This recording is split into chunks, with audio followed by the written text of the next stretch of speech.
হৈমন্তিকা আরাধনার রীতি অনুসারে শুভ বিজয়া সকলকে। জীবনের ২৭টা বছরের মধ্যে ব্যস্ততম হেমন্ত কাটিয়ে ফেললাম এই বারটায়।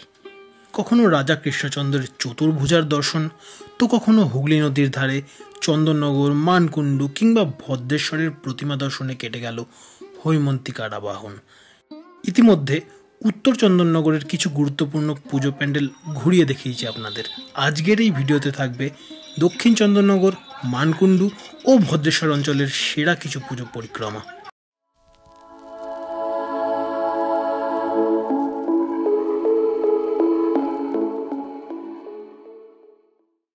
আজ এই মধ্যরাতের গানে প্রথম পুজো ভদ্রেশ্বরের তেঁতুলতলা। এই পুজোর ইতিহাস ও চমকে দেওয়া রীতি এই পুজোকে ভদ্রেশ্বর অঞ্চলের সব থেকে জনপ্রিয় করে তুলেছে। এই পুজোর শুরুর ইতিহাস খুঁজলে জানা যায়, কৃষ্ণনগরের রাজা কৃষ্ণচন্দ্রের দেওয়ান দাতারাম সুর গৌরহাটিতে বাস করতেন। তিনি রাজা কৃষ্ণচন্দ্রের অনুমতি নিয়ে দুই বিধবা কন্যাকে নিয়ে নিজের বাড়িতে জগদ্ধাত্রী পুজো শুরু করেন। প্রায় ৩০ বছর সেই পুজো চলবার পর দাতারাম সুরের অবর্তমানে এই পুজো বন্ধ হয়ে যাওয়ার উপক্রম হয়। পরে স্থানীয় মানুষদের উদ্যোগে পুজো স্থানান্তরিত হয় কাছেই বিশালাক্ষী তলায়। সেখানেও কিছু অসুবিধা দেখা দেয়।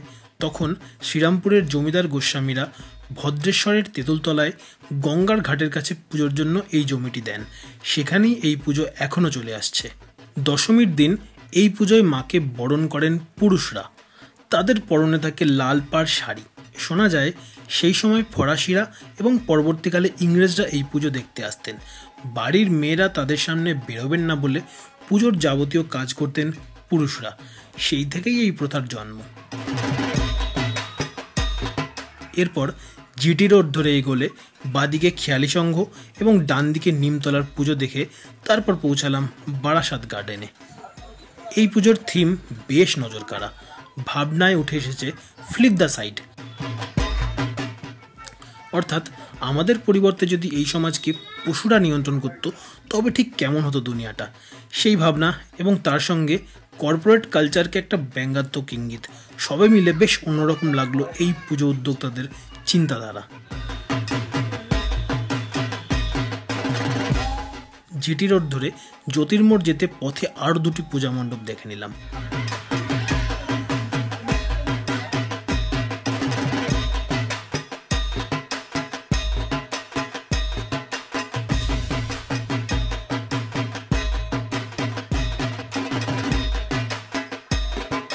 এবার পালা সার্কাস মাঠের পুজোর। থিম মৌলিক কিনা আমার জানা নেই, তবে প্যান্ডেলের কাজ আমার কিন্তু বেশ ভালো লেগেছিল।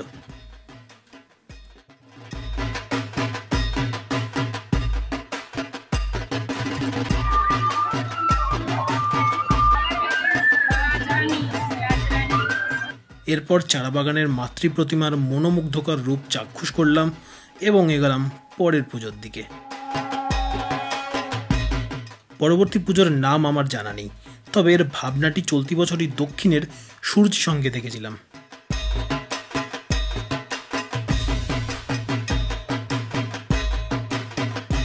পরের পুজো মানকুণ্ডুর সর্বজনীন।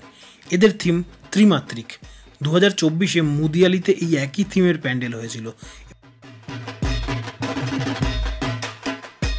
মানকুণ্ডু স্টেশন রোড থেকে ফিরে জ্যোতির্মোড় হয়ে ডান দিকে তাকালেই দেখা মেলে রানীমার। জানা যায় প্রায় ৮০ বছর আগে চন্দননগর শিব মন্দিরে তেমাথা সর্বজনীন জগদ্ধাত্রী পুজোর শুরু। মায়ের নাম রানীমা। চলুন তবে এই নামের পিছনের ইতিহাস জানা যাক। কথিত আছে ফরাসিদের উপনিবেশ গড়ে ওঠার সময় চন্দননগরের সব প্রতিমা সেজে উঠত সাদা ডাকের সাজে। একমাত্র এই পুজোয় মা সাজতেন রাজরানীর বেশে। সোনালি সেই সাজে মায়ের রূপ চোখ ধাঁধিয়ে দিত সকলের। সেই থেকেই লোকমুখে রানীমা নামটি প্রচলিত। পাশাপাশি যেখানে এই পুজো হয় তার পাশেই রয়েছে বুড়ো শিবতলা। আজও মন্দিরে মহাদেবের পুজো হয় আগে এবং তারপর শুরু হয় মায়ের পুজো। সেখান থেকে স্ট্যান্ড রোডের দিকে আসতেই ছিমছাম কাজের মধ্যে ভালো কিছু তুলে ধরবার চেষ্টা দেখলাম বেশহাটা পুজো উদ্যোক্তাদের ভাবনায়। এখানে মায়ের মূর্তিতে এক ভুবন ভোলানো মায়া মিশে রয়েছে।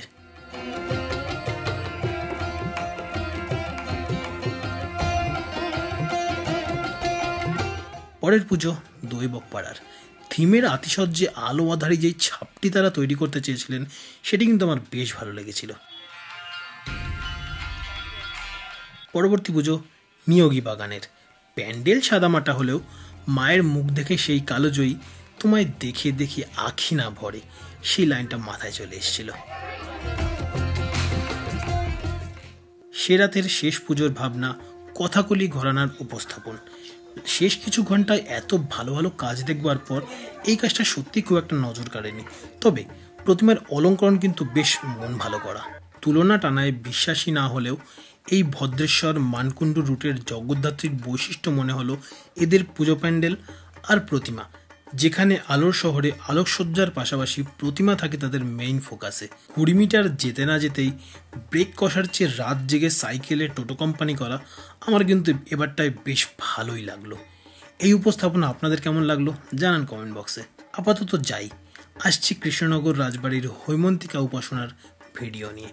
ততদিন ভালো থাকুন, ভালো রাখুন, আর চ্যানেলে নতুন হলে চ্যানেলটাকে সাবস্ক্রাইব করে রাখুন।